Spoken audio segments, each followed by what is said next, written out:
I don't know কার সমুদ্র দেখতে ভাল লাগে না, বাট আই লাভ সি। এবারের পুরো স্টোরিটা হচ্ছে আমাদের লাস্ট কক্সবাজার ট্রিপ নিয়েই। এই কক্সবাজার ট্রিপে আমরা চেক ইন করেছিলাম বে ওয়াচে। সো এটা হচ্ছে বে ওয়াচের ফ্রন্ট সাইডটা, যেটা একদম এন্ট্রান্স থেকে আমি শ্যুট করেছি। অ্যান্ড অল দ্য সাইডস আর ডেকোরেটেড সো ওয়েল, অ্যান্ড প্রত্যেকটা সাইড অনেক প্রিটি অ্যান্ড কাম। এখানে যেমন ন্যাচারাল ভাইব পাবেন, তেমন একটা ট্রেন্ডিও ভাইব পাবেন। সো ওরা আমাদেরকে ওয়েলকাম ড্রিঙ্কস সার্ভ করেছিল।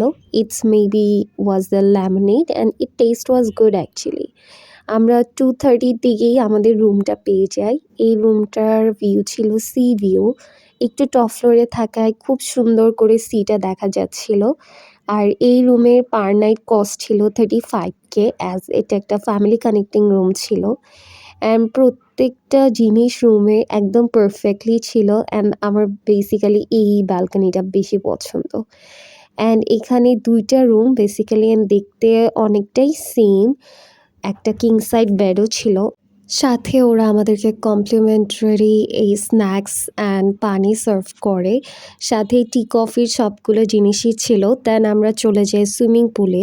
সুইমিং পুলে যাওয়ার টাইমে গিয়ে দেখি অলরেডি সানসেট হয়ে যাচ্ছিল। So I took this pineapple juice, and এটা অনেক ফ্রেশ ছিল, also refreshing. Sunset, pool and this pineapple juice, সব কিছুর যে কম্বোটা, ইট ওয়াজ টু গুড। আমি রুমে এসে অনেক বেশি টায়ার্ড ছিলাম। So I just want to have a coffee for me.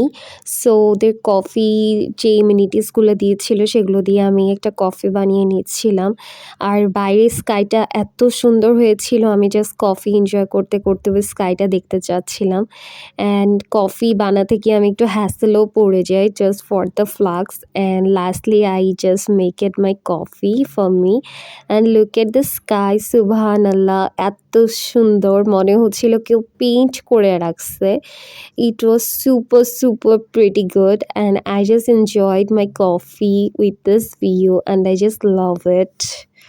রাতে আমরা ওদের 11th ফ্লোরে চলে যাই, যেখানে ওদের একটা রেস্টুরেন্ট আছে যেটার নাম হচ্ছে স্কাই লঞ্চ। আর এই স্কাই লঞ্চের থেকে একটু নামলেই এরকম একটা রুফটপ আছে, যেটা অনেক বিশাল বড়, একদম শিপ আকারে।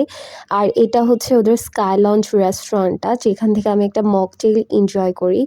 অ্যান্ড সকালে আমরা চলে আসি ব্রেকফাস্টে, অ্যান্ড ওদের ব্রেকফাস্টে ছিল মূলত বুফেতে। অ্যান্ড সবগুলো খাবারই অনেক গুড ছিল আমার মনে হয়েছে। আর সুশিটা কেন যেটা আমার খুব একটা জমে নাই, বিকজ ব্রেকফাস্টে সুশি ইজ ডিফারেন্ট। সো আমি ওদের এখান থেকে স্যুপ ট্রাই করি and all the other things. ওদের food quality and food serving, also food taste was too good, and I love this biryani. And thanks for watching.